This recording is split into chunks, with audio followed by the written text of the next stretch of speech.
Hello students, in this lecture we are going to discuss about construction and working of various types of high pressure boilers.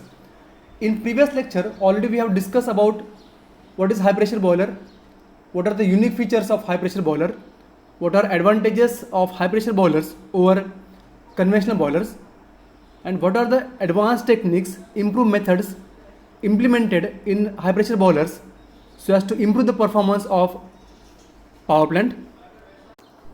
Here we are going to discuss about construction and working of Lamont boiler. Figure shows constructional details of Lamont boiler. Various important components are shown here. This boiler comes under category of high pressure boiler. Force circulation method is used to circulate the water through the boiler tubes. This boiler is known as water tube boiler because water is flowing inside the tube, which is surrounded by the hot flue gases coming from the furnace. Steam generation capacity is mentioned as 30,000 to 40,000 kg per hour with the pressure up to 150 bar. Maximum temperature attained is about 500 degrees Celsius. Radiant evaporating tubes and convective evaporating tubes are provided just above the furnace so that maximum amount of heat is easily transferred to the radiant evaporator and then to the convective evaporator. The mixture of water and steam from radiant and evaporating tubes is passed to the evaporating drum or steam separating drum. In evaporating drum, water and steam are separated and the steam from evaporating drum is supplied to the superheater. Superheater is shown here. In superheater, steam becomes superheated steam, and after superheater, this superheated steam is supplied to the steam turbine for expansion work. Circulating pump supplies feed water regularly to the evaporating tubes to avoid any overheating of the tubes.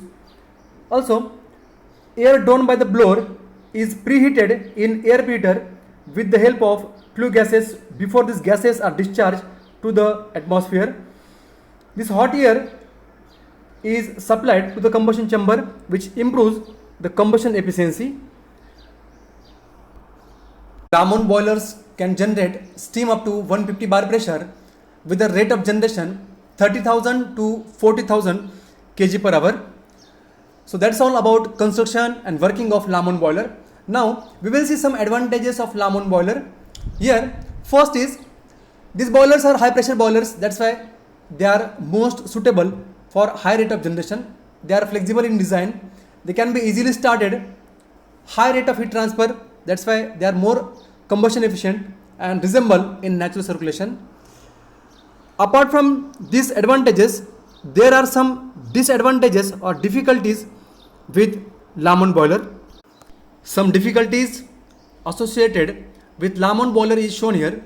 First one is the deposition of salt and sediments on the inner surfaces of water tubes, which reduces the heat transfer rate. And second is there also formation of bubbles at the inner surfaces of water tube, which leads to increase the heat flow resistance. So the problem of salt and sediments on the inner surfaces of water tube, which are responsible to reduce the heat transfer rate, and bubble formation also increases resistance to heat flow. So these are main difficulties with Lamont boiler.